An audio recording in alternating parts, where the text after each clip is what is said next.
Assalamualaikum warahmatullahi wabarakatuh. Alhamdulillahirrahmanirrahim. Wassalatu wassalamu ala asyrafil anbiya'i wal mursalin wa ala alihi wa sahbihi ajma'in. Amma ba'du. Baik, perkenalkan, nama saya Dea Anissa. Saya berasal dari Prodi Pendidikan Agama Islam dengan nomor NIM 22422077. Di sini saya akan mengisi tugas dari ilmu hadis, yaitu menjelaskan tentang adab-adab muhadis dan tholibul hadis. Baik teman-teman, saya akan memulai penjelasan dari adab-adab muhadis terlebih dahulu. Nah, bisa kita ketahui, muhadis adalah orang atau ulama ahli atau pakar hadis. Nah, jadi muhadis ini adalah pakar hadis. Nah, sebagai pakar hadis harus terdapat adab-adab dari muhadis tersebut. Baik, saya akan menyebutkan beberapa adab-adab dari muhadis tersebut, yakni yang pertama, mengikhlaskan niat, yaitu meluruskan niat hanya semata-mata karena Allah Ta'ala, bukan karena dunia. Nah, baik, adab yang kedua yakni memperhatikan usia. Nah, kapan saja sudah dirasa sudah mampu atau cukup umur untuk belajar atau mengerjakan hadis, maka boleh baginya untuk melakukan hal tersebut. Baik, yang ketiga yaitu seorang muhadis hendaknya tidak menyampaikan hadis di hadapan orang yang utama atau yang lebih mulia atau alim dari dirinya. Nah, jadi seorang muhadis tidak diperbolehkan tidak diperbolehkan untuk menyampaikan hadis di hadapan orang yang lebih utama gitu, lebih utama daripada dirinya.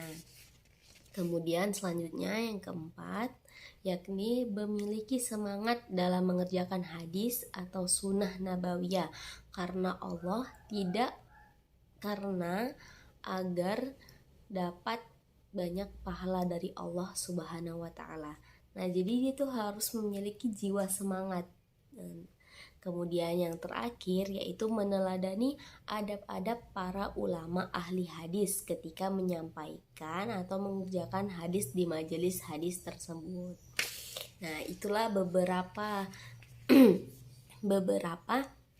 adab-adab muhadis yang harus ada terletak dalam diri muhadis tersebut. Nah, memasuki yang kedua yaitu ada adab tholibul hadis. Nah, kita harus mengetahui nih teman-teman, apa sih tholibul hadis tersebut? Nah, bisa kita ketahui tholibul hadis adalah orang-orang yang menuntut hadis, yaitu para pelajar hadis gitu.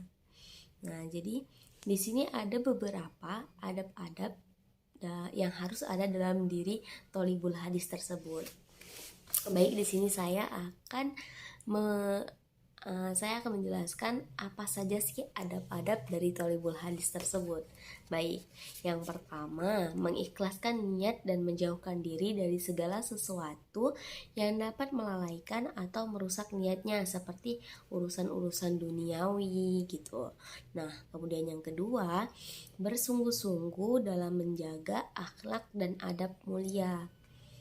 Kemudian yang ketiga, pelajar hadis hendaknya untuk mengamalkan hadis yang ia pelajari dengan melakukan amalan-amalan sholih, seperti misalnya menjaga sholat dan zikir yang merupakan zakatnya hadis, seperti yang dijelaskan oleh Imam Bishri Al-Hafi, yaitu berbunyi, wahai para ashab hadis, tunaikanlah zakat hadis ini, amalkan minimal 5 hadis dari setiap 200 hadis.